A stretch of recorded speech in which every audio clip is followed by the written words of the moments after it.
শীতকাল বা পুজোর মরশুমে ভিড় লেগেই থাকে এই বাদাবনের জঙ্গলে, কিন্তু এখন ভরা বর্ষাকালও বাদ যাচ্ছে না। গত মাস থেকে শুরু হওয়া ইলিশ ট্যুরিজমের দৌলতে এখন হোটেল ব্যবসায়ী থেকে বোট মালিক সবারই পৌষ মাস চলছে। সপ্তাহান্তে সুন্দরবনের হোটেলগুলিতে ঠাঁই নাই অবস্থা, আর ট্যুর অপারেটরদের সাজানো প্যাকেজে ইলিশের রকমারি পদ হয়ে উঠেছে আলোচনার কেন্দ্রবিন্দু।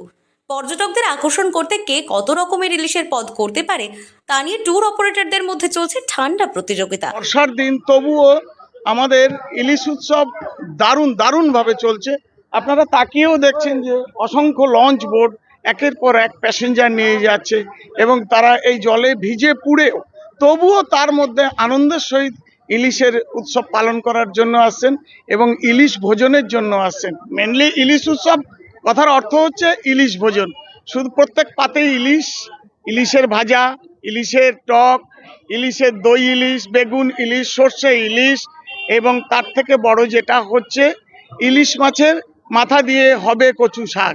এটা একটা বাংলার প্রবাদ। এটা তো একদিন দুরাত এবং দুরাত 3 দিন এই দুটি প্যাকেজে সব থেকে বেশি জনপ্রিয় হয়েছে।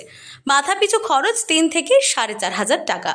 যে কদিন পর্যটকরা সুন্দরবনে থাকবেন সে কটি দিনই খাবেন ইলিশের মুখরোচক সব পদ।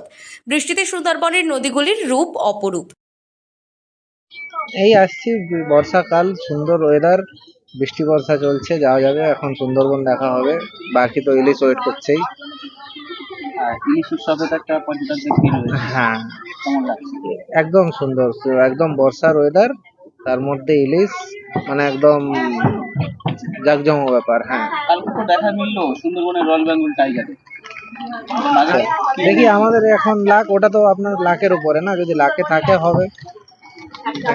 আমাদের হচ্ছে 2 রাত্রি 3 দিন, 2 রাত্রি 3 দিন। আশা করি বাঘ দেখা যাবে, বাচ্চারা আছে, বাঘ দেখবে। ফুঁসে ওঠা নদীর জলে দুলতে থাকা লঞ্চ চেপে ইলিশের স্বাদ নিতে এক প্রকার ক্রেজি পর্যটকরা। সুন্দরবন ট্যুরিস্ট বোট ওনার্স অ্যাসোসিয়েশনের সভাপতি গোলাম রসুল সর্দার বলেন, শুক্র, শনি ও রবি বাসন্তীর সোনাখালী ঘাট থেকে 20 থেকে 22টি করে লঞ্চ ছাড়ছে। সপ্তাহের অন্যান্য দিনগুলিতে তুলনামূলকভাবে কম পর্যটক আসছেন, তবে ওই 3 দিনে জায়গা দেওয়ার মতন অবস্থা থাকছে না। বাঘ না দেখার হতাশা মানুষ পুষিয়ে নিচ্ছেন পেট ভরে নদীর ইলিশ খেয়ে। পর্যটকরা হরেক পদের পদ খেয়ে তৃপ্তি।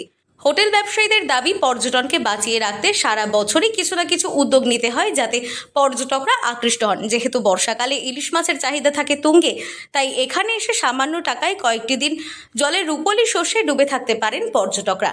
সুন্দরবনে বেড়াতে গেলে এখন ইলিশের এই রকমারি পদ চেখে দেখতে পারবেন পর্যটকরা। বর্ষায় এখন ইলিশ ট্যুরিজমের ধুম লেগেছে সুন্দরবনে। পর্যটকরা তাতে গা ভাসিয়ে দিয়েছেন।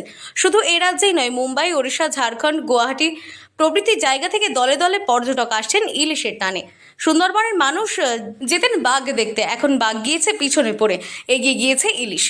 তার বাহারি পদগুলি চাকতে ভিড় জমাচ্ছে মানুষ। নোনা জল থেকে মিষ্টি জলে প্রবেশ করলেই ইলিশের স্বাদ কয়েক গুণ বেড়ে যায়। রসিকদের বক্তব্য, ক্যানিংয়ের মাতলার মাছের স্বাদ অপূর্ব। এছাড়া ডায়মন্ড হারবার, কাকদ্বীপ এলাকার নদীগুলির ইলিশও অসাধারণ। তার উপর যোগ হয়েছে রাঁধুনির হাতের গুণ। ঘরোয়া মতে তৈরি হচ্ছে ভাপা, পাতুরি, ঝাল। ফলে সুন্দরবনের দেশজ রান্নায় তা উপাদেয় হয়ে উঠছে এমন যে খেয়ে আশে মিটছে না মানুষের। দক্ষিণ 24 পরগনা থেকে সুমন সাহার রিপোর্ট, লোকাল 18 বাংলা।